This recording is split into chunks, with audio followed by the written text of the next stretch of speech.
meeting of the Olmsted County Plan Advisory Commission to order. Would you please stand for the Pledge of Allegiance? Allegiance to the flag of the United States of America and to the republic for which it stands, one nation, under God, indivisible, with liberty and justice for all. Thank you for that.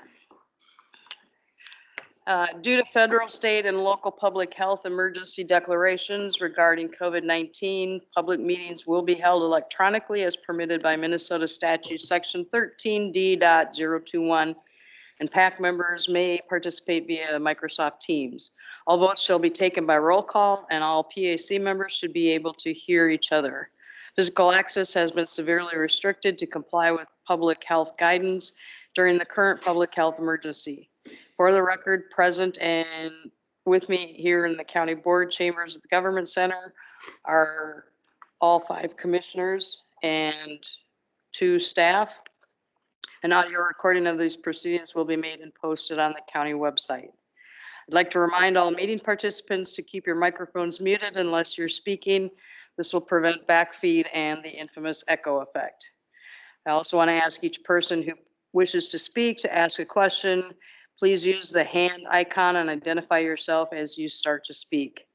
We now have call-in capability by telephone, so please bear with us as we make adjustments to accommodate any callers. If anyone experiences any difficulties, please ask for assistance. Okay, got that out of the way. The next item on the agenda is to set the order of the agenda.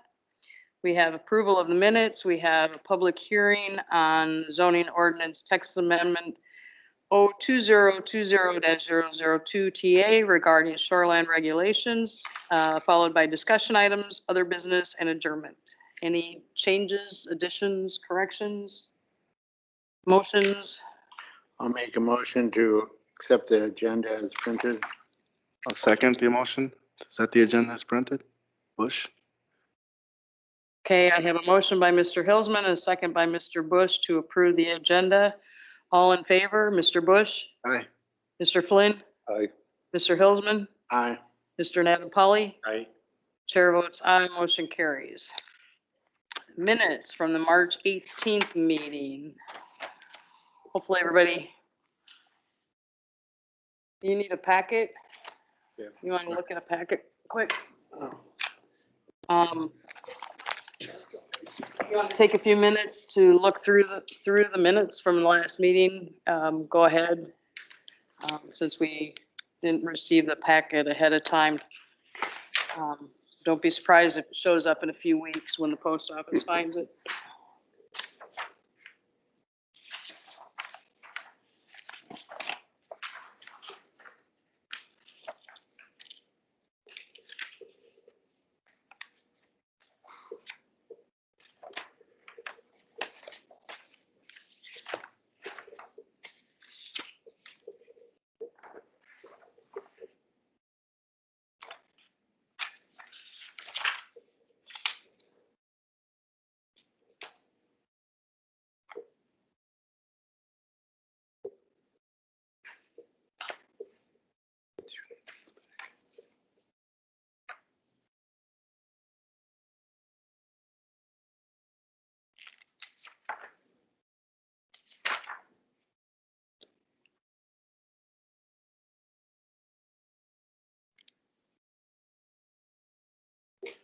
Anybody need some more time? This is Hillsman. I make a motion we accept the minutes as printed. Bush, I'll second that motion. As printed? Okay, I have a motion by Mr. Hilsman and a second by Mr. Bush to approve the minutes. All in favor, Mr. Bush? Aye. Mr. Flynn? Aye. Mr. Hilsman? Aye. Mr. Natapali? Aye. Chair votes aye, motion carries. Okay. Thank you. The next item is our public hearing tonight, Olmsted County Zoning Ordinance Text Amendment 02020-002 TA regarding Shoreland Regulations. Christy, the floor is yours. Great. So we are going to talk about shoreland management and regulations. We're updating the Shoreland Ordinance. I'm going to give you a little bit of a history. But on the right-hand side there where you see the little arrow, you could probably just click that and that'll push that to full screen and that'd be okay. Which one?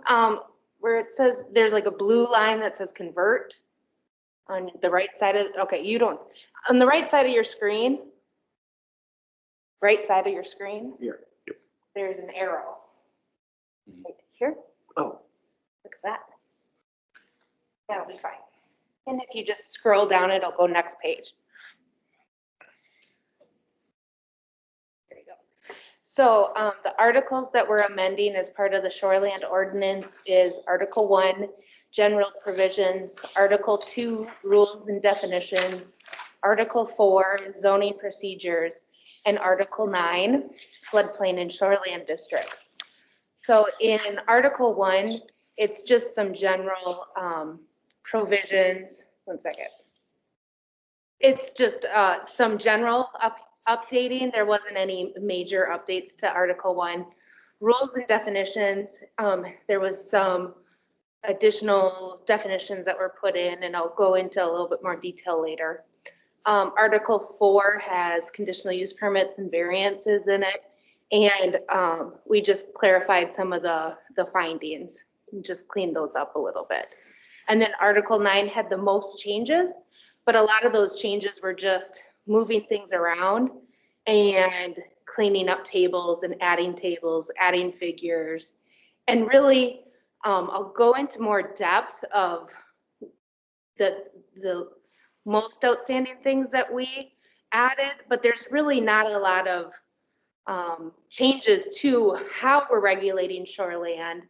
It's just bringing our regulations into what state statute and Minnesota rules currently say. So you can go to the next page. So what is shoreland? Shoreland is public waters designated by Minnesota DNR. The extent of shoreland covers 300 feet from a stream, or 1,000 feet from a lake, or the extent of the mapped floodplain. So in some places, it could be greater than 300 or 1,000 feet if it's the extent of the floodplain. In other places, it's only going to be limited to the 300 or 1,000 feet. Next slide. We have public waters in every township in Olmsted County. Our zoning ordinance, as you know, is the baseline for the county, even though we don't administer zoning in a number of our townships. They can't be any less restrictive than us. So our zoning regulations are just like the baseline. And so what we were looking at is in our regulations, allowing all of the things that are in the shoreland model ordinance. And then if townships chose that they didn't want something that was in the county ordinance, they could pull that out. And I'll explain what they might want to pull out later. Christy, what's the difference between the blue and the red? The red that you're seeing is that's the boundaries of the city limits. And so all the blue lines are the mapped public waters. And so the red lines are just the different jurisdictions. So way on the west side. That's what, Byron? Byron, yep. Next page. So our shoreland regulations were created in 1982 and they haven't been updated since. Again, our proposed amendments are just to bring the requirements into compliance with Minnesota state statutes and Minnesota rules.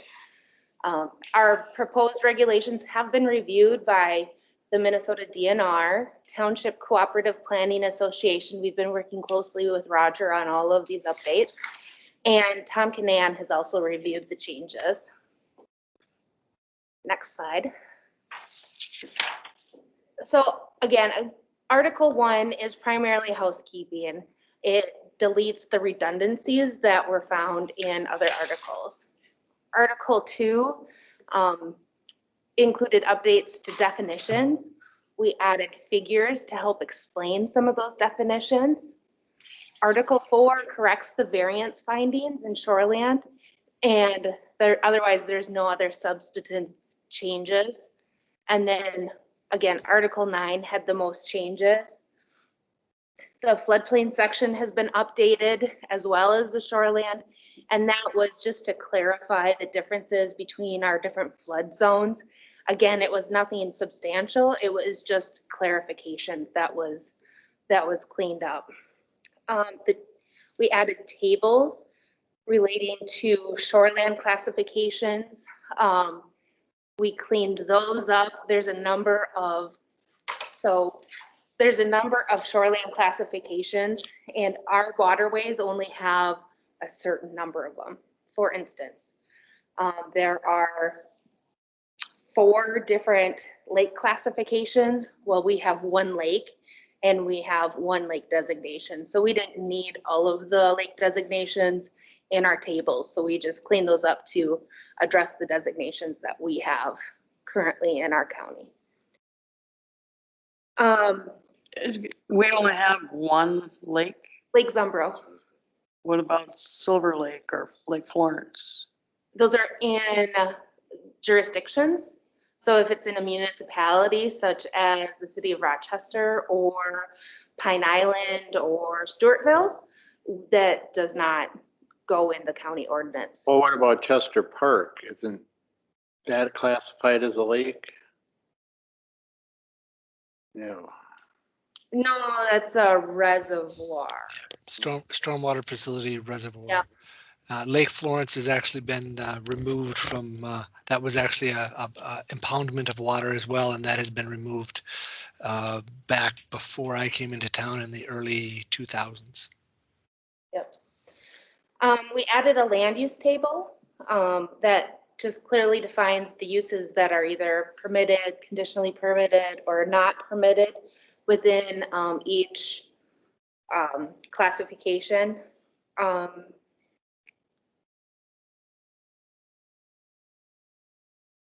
There's subdivision procedures for the shoreland district, which will incorporate into our subdivision ordinance when that gets updated at some point in time. But since that's not being looked at right now, we incorporated that into this update.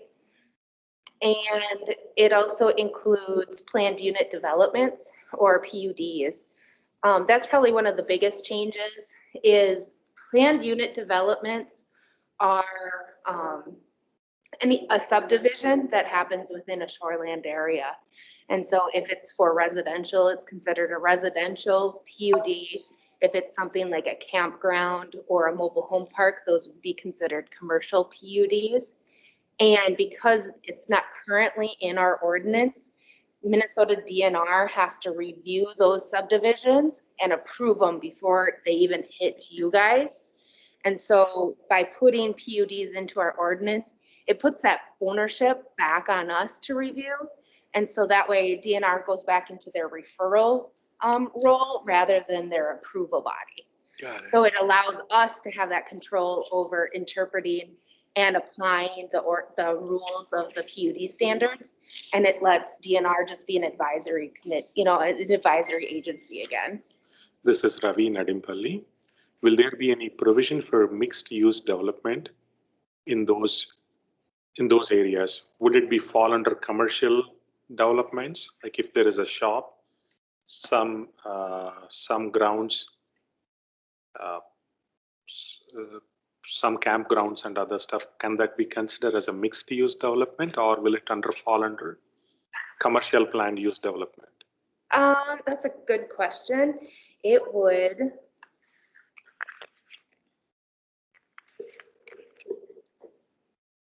How it's worded.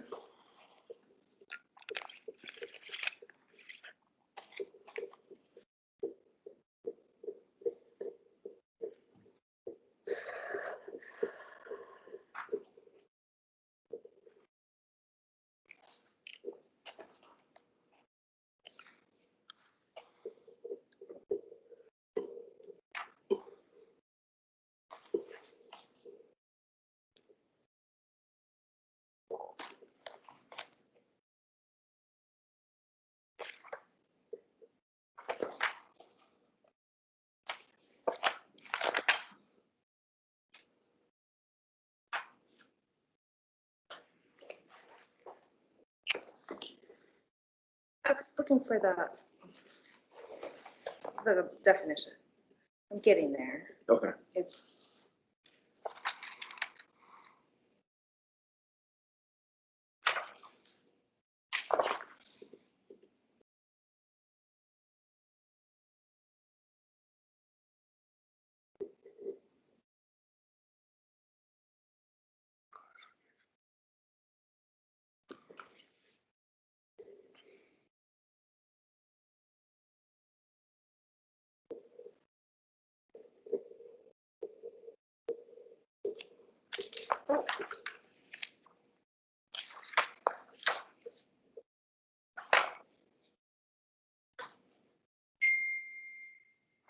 Sorry about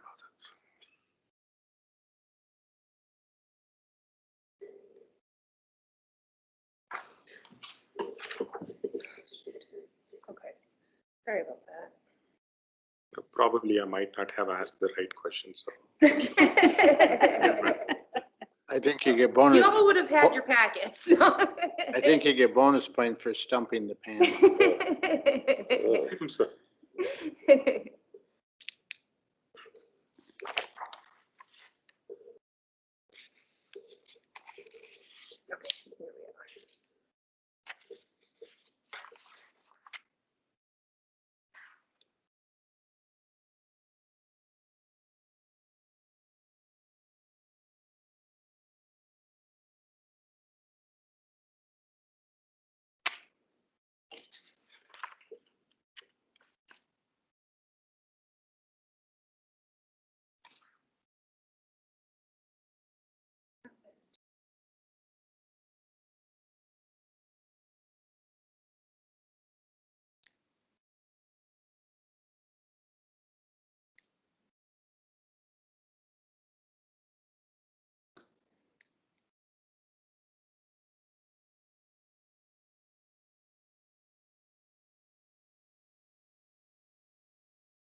here we are. The purpose of the commercial PUD is to allow a mixture of uses. So if it was something like a campground, that would be considered a commercial PUD. And then there's just certain density standards that are allowed. With any of these PUDs, it's based on the underlying zoning. So the underlying zoning district would have to allow for such a use. So if it says a planned unit development, it's just because it's shoreland doesn't mean a multi-lot subdivision can go in there if the underlying land use, the zoning doesn't meet that. So if it's an agricultural shoreland property, it wouldn't be properly zoned for a residential zoning or a residential multi-lot subdivision. So they'd still have to go through the proper channels in order to change that zoning district to allow such a use. So I think that's probably the answer that you're looking for is, while it's stated here in the shoreland, it all is based on what the underlying zoning and land use allows for.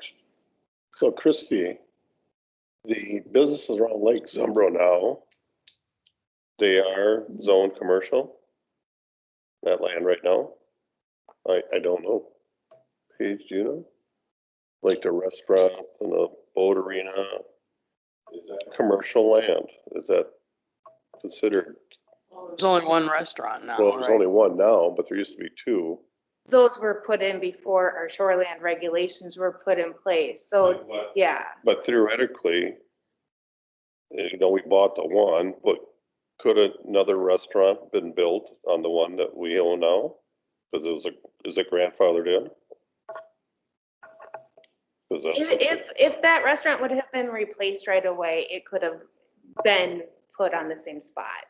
You would have been replacing a non-conforming use with a non-conforming use. Okay. To put a restaurant back in that place now, you would have to go through some type of a zone change or something. So around Lake Zumbro now, on the Olmsted side, we don't have a land use map that says certain parcels are commercial. Correct. Didn't know? Yeah. And we do have we have a recreational commercial district.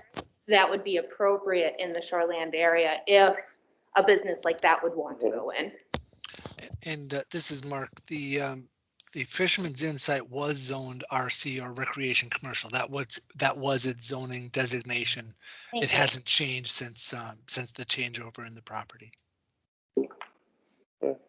So the question would be, there's three other businesses on the lake, right? Ponderosa, Uncle John's, and King's Marina. And Uncle John's technically isn't on the lake. Right. So it'd be interesting to know how those are all zoned. Yeah, and I'd like to ask also, I thought Kings Marina was part of, so the other side of Kings Marina is Wabasha County? That's down in Ryan's Bay, right? Is that where we're talking? A part of it's in Goodhue County, Okay, or at the north end. okay, got it. Is what township? Well, So I have a Kings good Marina, question here. is that along Shorewood Lane? Directly across from Fisherman's Inn? Yeah, Okay, that has, it appears like it has a couple different zoning, A2, R1, and a small piece of RC, which is where the parking lot is, which is the recreation commercial. So the parking lot area would be designated as recreation commercial. Okay, my question is, what we have on Olmsted side, does that correlate to the Wabasha side? Or does Wabasha have different zoning No, criteria? it was a question that I had is on your previous slide, you said that TCPA reviewed this. But I didn't see Orinoco on there, and we have the one lake in the county. So- that's because we're working through the county ordinance, because county, remember, is the baseline. Right, Yeah. And then Orinoco's next, because I also have to amend Orinoco's ordinance to bring it Sure. into compliance with this. but TCPA reviewed it in advance. We've Why- just been working with them to make sure that we were on the same page as changing our regulations. Your regulations already mimic the counties other than your 1,000-foot riverine district. So I'm not trying to slight Orinoco. It was just, we're already working through it. I'm going to work with you on it. So I get to see all this again then. Yes. Well, this is something, I don't know, who knows, but 10 years. Is Olmsted side going to be compatible to the Wabasha side? I can picture Wabasha side wanting businesses, commercial, where we do not. I'm just wondering, is this? Our regulations are based on Minnesota model DNR, the DNR's model ordinance. So Wabasha County has similar shoreland standards based on the model ordinance. Goodhue County has similar standards based on their model ordinance. It's all based on Minnesota state rules and statutes. And so you can pick and choose and be more restrictive in certain areas. But it's based on the same rules and regulations. I understand that, but for Paige, you'll have to watch, if the Wabasha side can build restaurants and you can't, where do you think you're gonna go? In Right. 10 years or 15 or, The pond will do well and if that's what you want, but I'm just Right. wondering how the rules are being stacked up. there is no restaurant on the water on the Olmsted side. And I'm sitting there thinking, as long as what we're doing here doesn't prohibit that from ever happening, then I'm okay, but I don't want to do something here that would completely prevent a restaurant from opening up on the water. Uncle John's is, football field away, but it technically is not on the lake. You can't get to it from the water Right. without walking. Since we're on the subject, what about the old Sandy Point location? That's all condos. That's not. There's not even room for one to go in there anymore? Mm-mm. No, that public access is closed, I believe, completely now. I think they closed that after the county opened I up. think so too. Paige, I agree with you. And the discussion with Mr. Urke and his group, it was really Mr. Urke hasn't brought this forward to any of his townships until it moves through the county as well. It was just making sure that we were on the same page, and he will bring it forward to the townships that he represents once it has moved through the county process. And Yeah, just like okay. Christie will bring it forward to Orinoco once it has gone through the county process. Yeah. I mean, it's, like I said, or like Christy mentioned, as far as I know, ours is exactly the same as the county's, except we have the 1,000-foot on all waterways, not just lakes. Okay, can we go to the next slide, Ben? So these were some of the figures that we added to the definitions, just to clarify. So I had just pulled the bluff impact zone and top and toe of bluff figures. And so there's text that explains what the top of the bluff is, the toe of the bluff is, what the bluff and the bluff impact zone is. And these diagrams just show those areas that we're talking about. So it helps clarify with the reader with what the definitions are intending. Next page. Again, we also show deck encroachment and lot width. So it shows what the shore impact zone is, what the structure setback is, what where the ordinary high water line is, and then lot width is both at the road right-of-way setback and at the ordinary high water line. Next page. Article 9 also has figures added into it, such as the lowest floor elevation on lakes, and just a figure that shows what is meant by the lowest floor. And then in section 9.17, those shoreland planned unit developments. Next page. This is the land use table, and there are two of them. One of them is specifically for rivers and tributaries, and the other one is for lakes. And so it gives you the type of lake and what the uses that are permitted, conditionally permitted, or not permitted are. So what's a CP? What's C that? is conditionally, P is permitted, and N is not permitted. So why wouldn't guest cottages be permitted, like scenic on the lake? They're not currently, we currently don't have rules or regulations for accessory dwelling units or guest cottages. And so we didn't feel that this was an appropriate time to add such a use until we could have a conversation on whether or not it would be appropriate to add it. So let me ask a question on that then. What if you wanted to open a bed and breakfast? Would that be a guest cottage? No, that would be a commercial use. Okay.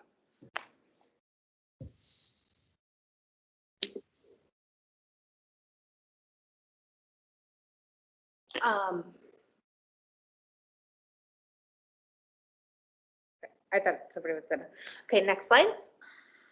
Our planning staff recommendation was to approve the amendments, and in light of you not receiving your packets, so you did receive packets last month with the amended changes in it. And I did have some changes from those, but they weren't very significant. So if you'd like me to, we can run through each article, or you can amend it, you can table it if you want some more time to decide, since you didn't get your packets tonight. There really is no time crunch for this. So if you wanted to do it, kick it down the road to another meeting, you certainly could do that. But we are recommending approval of all 4 articles to be amended. And let me just run through your findings real fast with you. Christie, do we have like one slide for each article with the proposed changes, or how difficult would that be to pull that up now? I can tell Ben, I have the articles on the jump drive, so Ben can bring them up, but they're not one slide. Like I said, for most of them, they're not very big changes. Article 9 would be the biggest one. Does anybody want to? Well, let's see Article 9. No, Okay. that's- I think the other three are kind of just housekeeping, but yeah.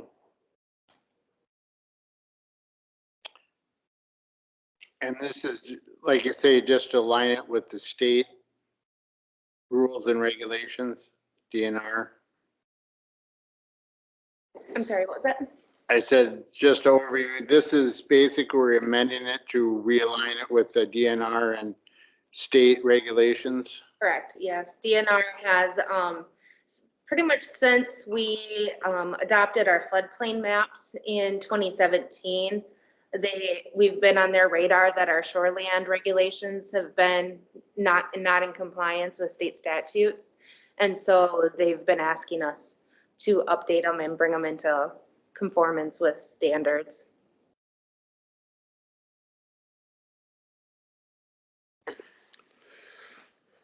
So Christie, just show us what we're changing here on 9. Yep. And this is Mark.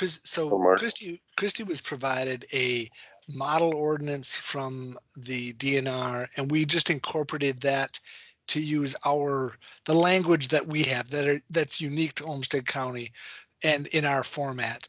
So the changes, even though as Christie brings them up, may look fairly substantial at times, it's really trying to just make our format so that our language that we use here is staying consistent and we meet the state's rules and regulations.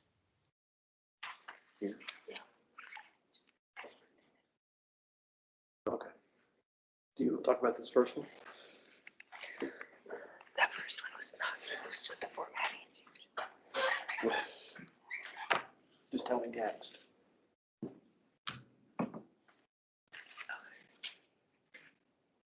Why did it jump down so far? Okay. Let me get in line with it. It's hard for me to see it up there.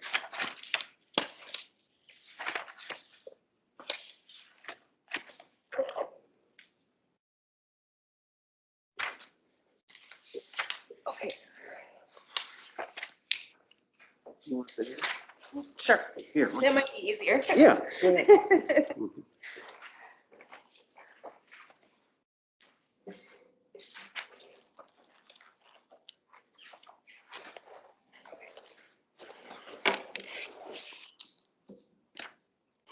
So in floodplain, one of the things that we did was we were bringing the ordinance into 508 compliance, which is making it reader friendly when it's online.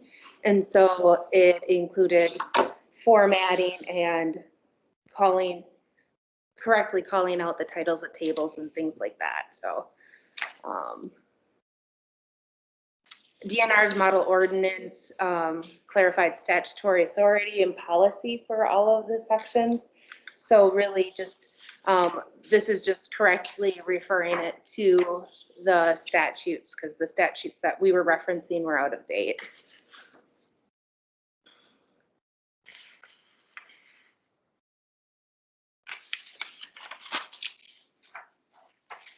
So again, this is our lake classification table.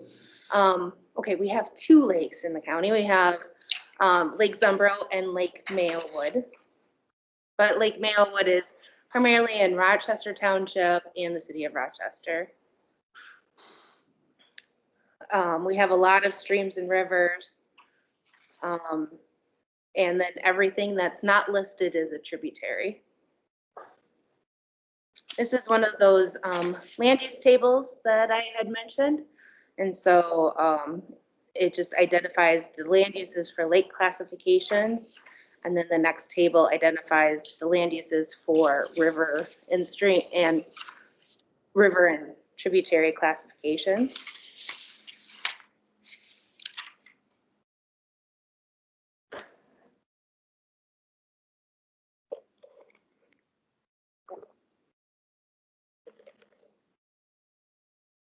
We didn't change we didn't change anything with setbacks, height of structures, things like that. Here's one of the figures that we had added. We always had it that a deck can encroach on the setback, and this is just now showing what that means.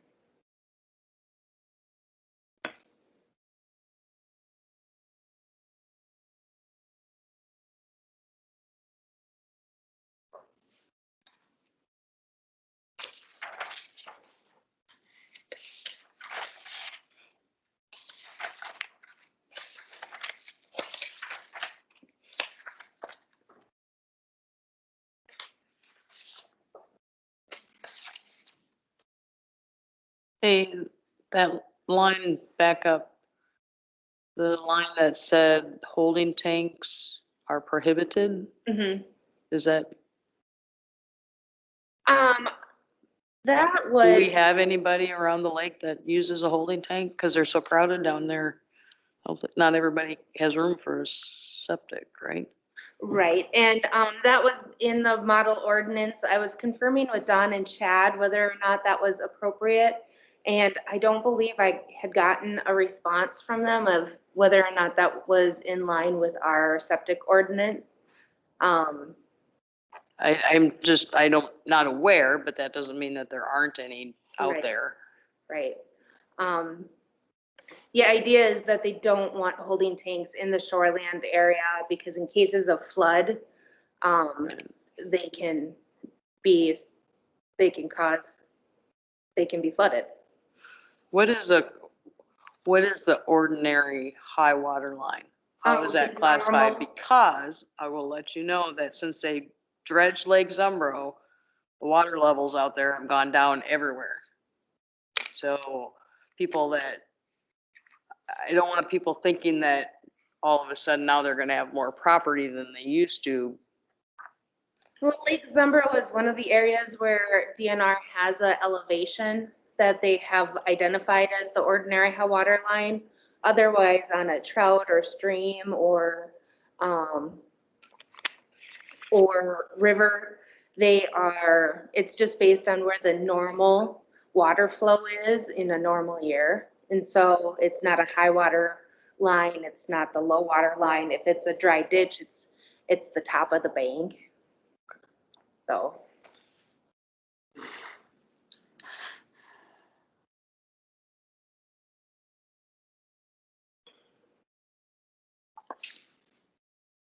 So the whole section here is what we had added. It's the shoreland planned unit development. So the purpose of the PUDs is to protect and enhance the natural and scenic qualities of the shoreland area during and after development and redevelopment of high density residential and commercial uses.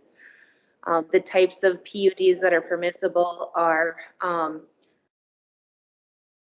allowed for new projects on undeveloped land, redevelopment of previously built sites, or conversions of existing buildings and land, and deviation from the median lot sizes standards of section 9.14 is allowed if the standards in this section are met. So what that is saying, in Orinoco, you use these standards for Zumbro Haven. It allowed for smaller lot sizes and open space.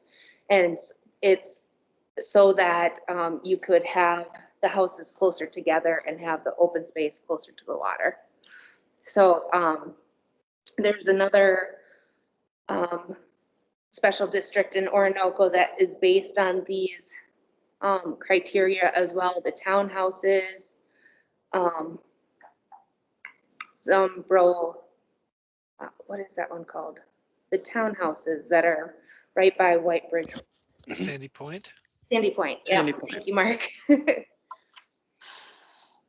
So these regulations have existed in Minnesota rules, and without them being in our ordinance, DNR has been tasked with reviewing subdivisions to be in compliance with these regulations.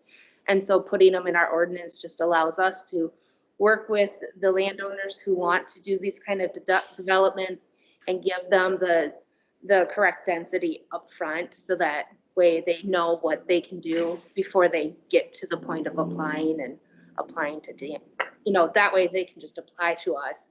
DNR can review it for accuracy and give us comments back, but they don't have to be the approval agency at that point anymore. So that's really it in a nutshell.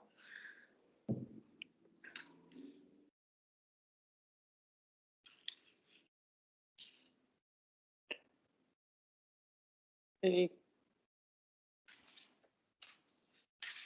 you done with your other slide presentation? Yeah, I was just going to read you the findings real quick.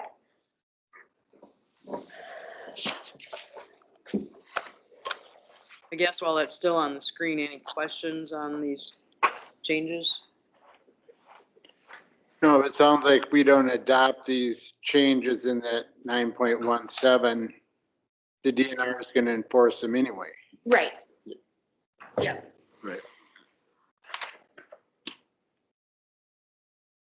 And it just gets awkward because, for instance, Orinoco Estates, mobile home park, DNR had to review that against the planned unit development standards and approve it. And so it just gets awkward when they have the regulations and we don't, because then we can't properly advise the applicants. And if they hit a roadblock with DNR, they don't know ahead of time, and it makes it very awkward when it gets to the public hearing. And if something has to be denied because it doesn't meet a density standard, it just doesn't make for a very good outcome for everybody.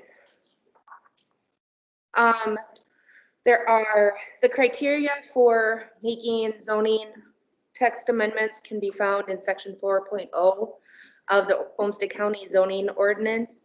And there are 6 findings. The proposal is consistent with the policies of the Olmsted County General Land Use Plan. The proposal is consistent with the goals and policies of the land use plan regarding protecting sensitive shoreline and floodplain areas. We look to see if the amendment is in the public interest, and this amendment is in the public interest. Updating the ordinance will bring our ordinance into conformance with Minnesota state statutes and Minnesota rules, and this will result in the consistent application of shoreland requirements. The proposed development is timely based on surrounding land uses, and it's not, that finding is not applicable because it's not for a specific request. The next 3 findings were not applicable. Well, the rest of the findings weren't applicable. So those were the big findings that support the zoning text amendment. So in light of that, we do recommend 4 different actions: amendment of Article 1, Article 2, Article 4, and Article 9. You want 4 different motions? Yes, please. Okay, any questions for Christie before we do the public hearing? Okay, well, this is a public hearing, so I will ask 3 times if there's anybody that would like to speak for or against this application. Anybody that would like to speak for or against this application? Mark, I assume you had nobody come online? That is correct. Last call, anybody that would like to speak for or against this application? Okay, I would. Make a motion to close the public hearing. Flynn? I'll second closing the public hearing. Bush? I have a motion by Mr. Flynn, a second by Mr. Bush to close public hearing. All in favor, Mr. Bush, Aye. Mr. Flynn, Aye. Mr. Hilsman, Aye. Mr. Natapali. Aye. Chair votes aye, motion carries. Okay, discussion, comments? Christie, out of curiosity, say we don't pass this and then the county commissioners decide not to pass it, what would happen then? If we don't pass any amendments to our shoreland regulations, they stay how they are. DNR won't be happy if that happens, because again, our regulations aren't consistent with the current standards, and they are outdated. They have outdated references and things like that. So if you were inclined not to pass it, I would maybe suggest that you continue it to another meeting and direct us what you don't like and what you'd like to see further. Kind Not- of like the townships have to be as strict as the county. The county's got to be as strict as the state. Right. I'm not against this. I was just curious of what would happen if we didn't pass it for some reason. Well, we are making a recommendation, Right. so I guess the ultimate decision will be up to the. I think DNR has the right to challenge the county if they're not administering shoreland rules correctly. And so if we refuse to update our ordinance, they would have every right to challenge us on that. I agree with that.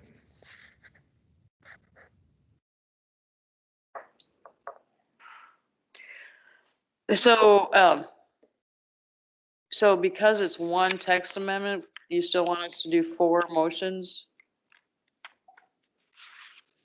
Tom, maybe that's a question for Tom. Yeah, I guess I don't know, Christie, unless the DNR specifically told you that was necessary, but it does strike me it's really 4 parts of one whole, isn't it? So Sure. I So- really think that one motion. One motion would be fine with me. We just We just need to specify the 4 Yeah. sections. yes, please. I'd like to make that motion right now. Bush, I'd like to make a motion to adopt and approve the Olmsted County zoning text amendment 02020-001 TA for the articles 1, 2, 4, and 9 of the Olmsted County zoning ordinance and bring it to conformance with the Minnesota statutes and rules regarding shoreland management Based on staff findings. based on staff findings. You're recommending approval. We are recommending approval. Okay. I have a motion by Mr. Bush to recommend approval of this text amendment, Articles 1, 2, 4, and 9, based on staff findings. Do I have a second? I second that, Mr. Nadimpalli. Thanks, Ravi. Okay, I have a motion by Mr. Bush and a second by Mr. Nanampali. All in favor, Mr. Bush, Aye. Mr. Flynn, All right. Mr. Hilsman, Aye. Mr. Nanampali? Aye. Chair votes aye. Motion carries. Have fun seeing it all again. Elected for. Okay, moving on. Any discussion items or other business you want to bring up? Yeah, I got a question for staff. Some of you, Mark and Ben and Chris, we're talking about different committees about open space. What's that all about? Mark, do you want to address Mark that? is the expert in that. He's gonna contact you. You should tell, you've been to other committees. I think we should hear it at the planning commission. What are we looking into here? Should the, That's a nice background, Mark. thank you very much. So in some discussion, there was a preliminary discussion about bringing forward an open space plan within Olmsted County. There was work done on an open space plan back in 06, 07, 08 timeframe. And this is really bringing that back forward.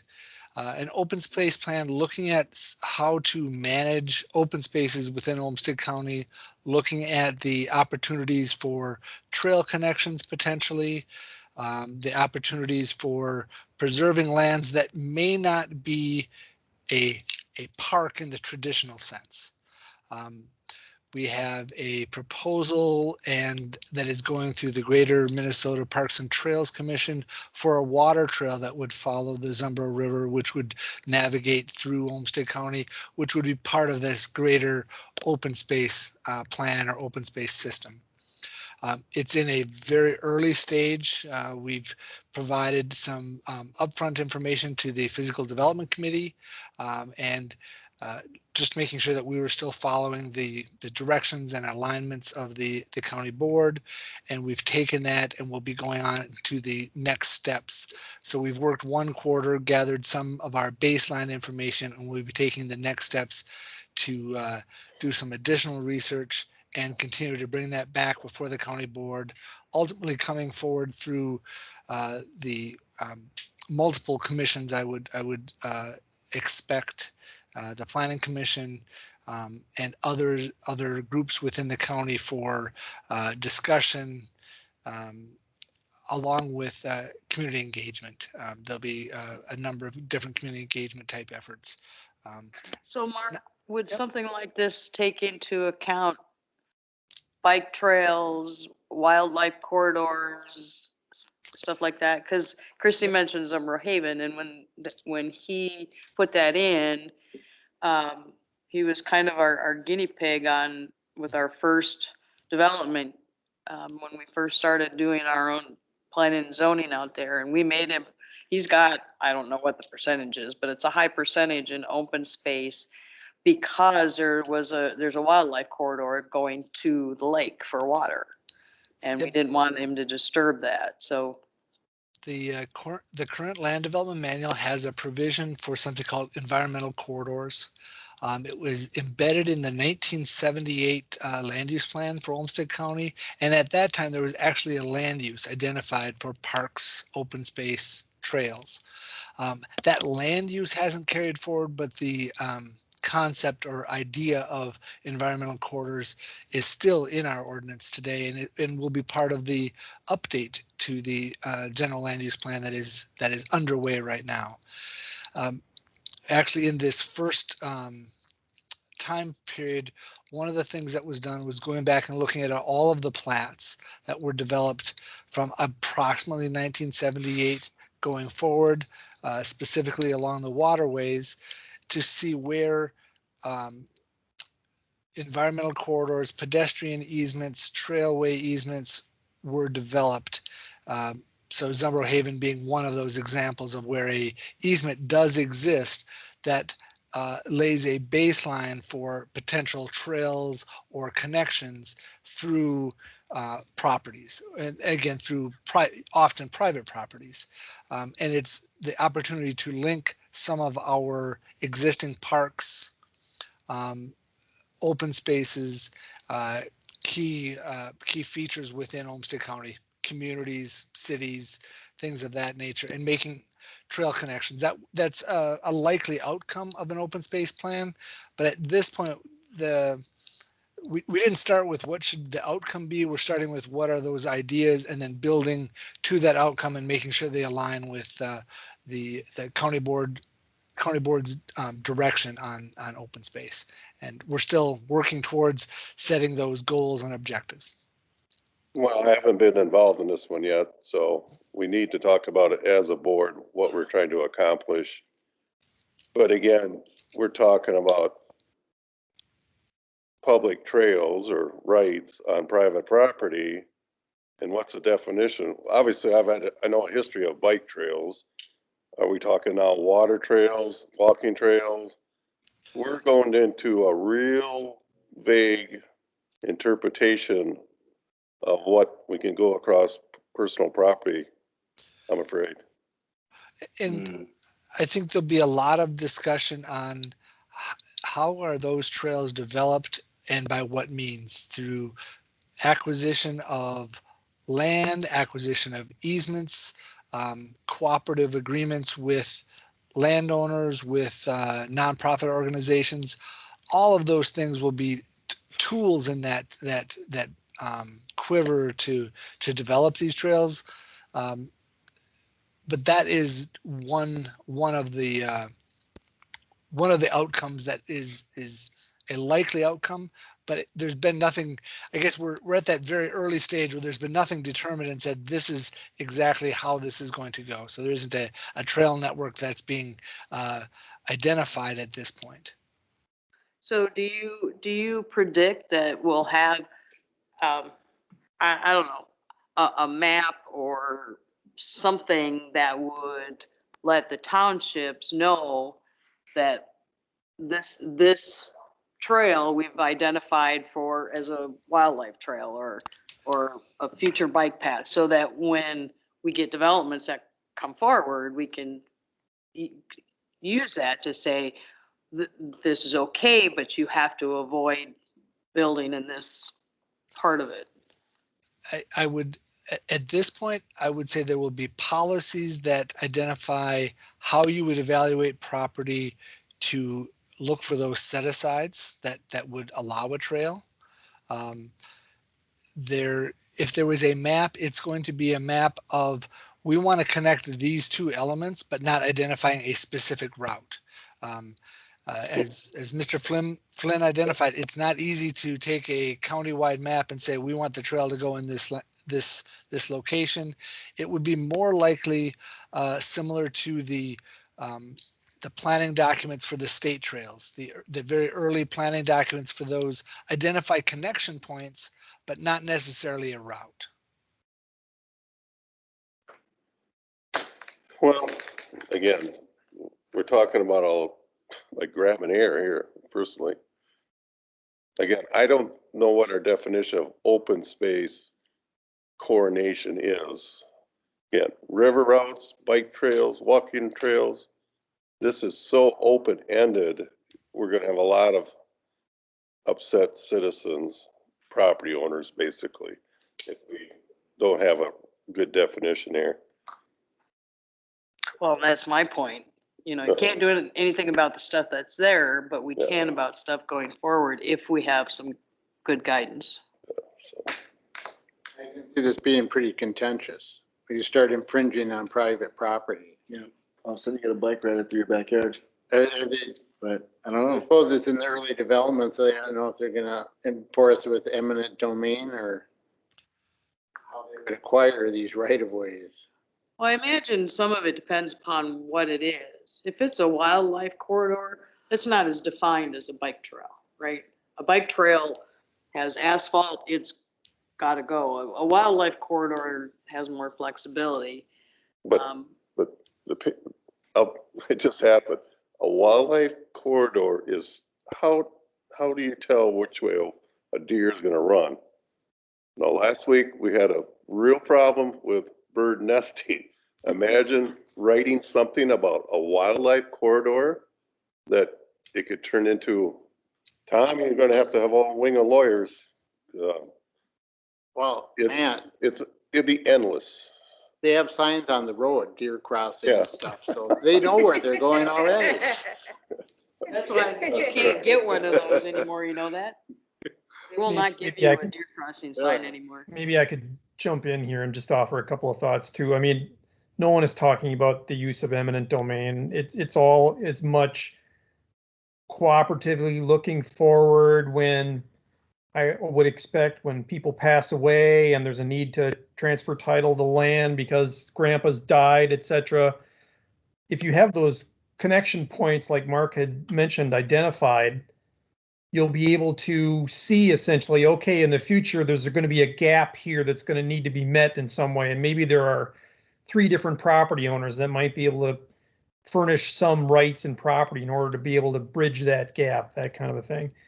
The other thing I was going to mention that Mark didn't mention is there are other advantages to this too, like we're getting increasing requests for hunting on non-park land, county-owned rural pieces of land that we own. And because it's not, these parcels are not directly under the control of the park system, it's kind of the Wild West right now. We believe that there are probably people out there right now that are hunting them that are not seeking permission from the county, and we don't have any kind of consistent policy really inventorying what each of those properties is, what kind of habitat does it have, so is it really suitable for deer hunting, turkey hunting, etc. If it's suitable, does it need to have restrictions because we've got neighbors that are nearby and, you know, using guns in close proximity to a inhabited property could pose a risk to people nearby. So there's more to it than just even the corridors that Mark was talking about. It's really just getting a better handle on all of the land. And also I'd asked, and I don't even know how far we are along with that, to also inventory, because the city of Rochester also owns a significant amount of land, some people might be surprised to know, outside the Rochester city limits, to get that on a map. So you get a sense, and also in the townships, all of the publicly owned land as well as the state-owned land. And once you add that to a database, now you're starting to see again that maybe the gaps that were so large as to be unbridgeable before might be less so once you're able to put together all of the collective publicly owned land that's out there. So with this, Mark, are you thinking like, I talk about Orinoco Township because that's the one I know best. We have that prairie area, and then we have the old landfill area, and they're not all that far apart. Are you talking about ways to bridge, since they're already protected areas? Are you thinking of ways to bridge between the two and kind of keep that open, or? Yeah, that might be a great example of finding a way to provide connections between those two properties, provide connections along river corridors where easements have already been established, and making those connections. There is in Orinoco Township, there are a couple of county-owned properties that are landlocked as we sit here today. But they are highly identified from the under the county biological survey, similar to how Oxbow and Chester Woods have a high county biological survey, which the county biological survey says these are areas that have historically, what's the word I'm looking for? The communities that exist there are in a fairly natural state. They haven't been disturbed over time. They haven't been farmed. They haven't been changed. And those features represent something that we should protect. And that's how they're identified. And that's some of the criteria for how the state of Minnesota looks at protection of state forest lands and wildlife management areas and the scenic and natural areas that we have already in our county. I like Tom, I like that idea or that comment that you made about it would be nice to see a map of all of those locations. For me, I don't know where they are in the rest of the county. I know the ones we have in our township, but not in the rest of yours. yeah, I don't know that anybody, even at the county levels, ever looked at all of the county, all of the city, all of the township, and all of the state land on one, map to get a good sense of where the publicly owned rural land is. We've mapped in the first quarter of this year, we've done most of the mapping of that. There's some township properties that I don't have identified yet, but it is building towards that, Tom, that exact point to say, here's our base point of what we have. I've had a general conversation with the Nature Conservancy, and they have ownership in a few properties in Olmsted County, which I wasn't aware of until very recently, that may contribute to that same open space on that larger term of open space. Things that may also be considered would be like RIM, which is Reinvestment Minnesota land, and CREP properties, which are some easements that are provided through the Soil and Water Conservation District in association with other state organizations. Well, again, we want to see the open space, but there's a fear of personal property.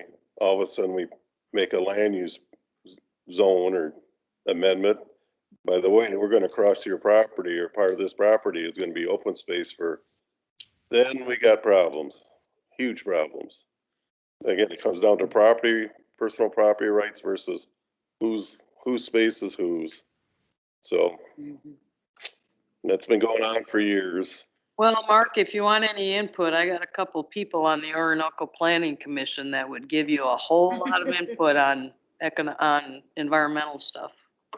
And that is exactly where we will be going as we move through this process. Paige, is really getting a handle on all of there's certain mapping that I can do simply by looking at tax parcel records, and there's other mapping that needs to come forward through intimate knowledge of the area, and that's one great example of it. Organic hobby farms. I mean, All right, thank you. thanks for bringing up the question. And I think the one key piece is this is really the early stages, and there'll be a lot of discussion. Mr. Flynn, I think the discussion that you're bringing up is exactly one of those that we need to have that conversation to see where a plan like this goes. What's the outcome? And we try not to start with a outcome in mind. We're coming with a concept in mind, and the outcome will be that organic process through that engagement and dialogue. Well, you know, I don't mind these concepts, but the problem is we've been working on a Chester Woods bike trail for 20 plus years, and we still haven't got very far. I'd like to finish something that we kind of got going before we go on these other avenues. Again, I like to finish some things we kind of have started before we go on these other very hard visions. Yeah, I can understand that, but at the same time, there's the county level, but at the township, for us, this is what we talk about every month, right? Really? So. You talk about bike trails every month of your meeting? Not bike trails, but Uh-huh. organic hobby farms and wildlife corridors, and I mean, it's a regular conversation that we have. But a wildlife corridor would be endless Right. rules or interpretation. Terry, no way you're gonna figure out a wildlife No, corridor. the wildlife corridor goes across my property, I can tell you, but Yes. you know, Have we figured out the unnamed creeks? Tell us about the unnamed creeks. They're public waters that don't have names. Why don't they have names? well, Could some be of dry ditches, they're tributaries of other named Okay. creeks. Yeah. So Just curious. yeah, some of them are dry. We call it a dry run. Yeah, The only time it has water in it is if we have hard rains, Fair enough. Okay. so it doesn't really have a name. It's those, some of those in this ordinance that we were talking about adapting, like the creek running through my property that doesn't have a name. But we weren't adding any creeks to Shoreland, so if it was already designated, then yes. oh, I don't think it is, but Yeah. it's an unnamed creek. That's what I want. Cool. It's not, I mean, all drainage ditches aren't public waterways. They're defined by a very old scanned map that we use as our guide.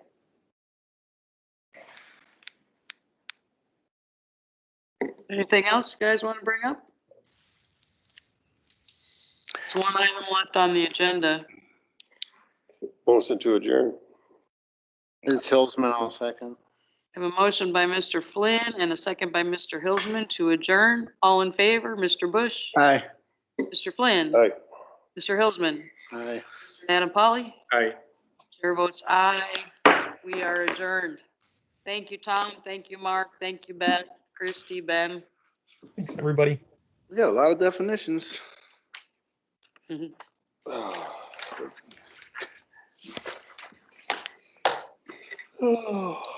So Christy, Yes, ma'am? Monday night's agenda, is that Mark Keen, MDK Properties? Is that the 7-Up building? I don't know.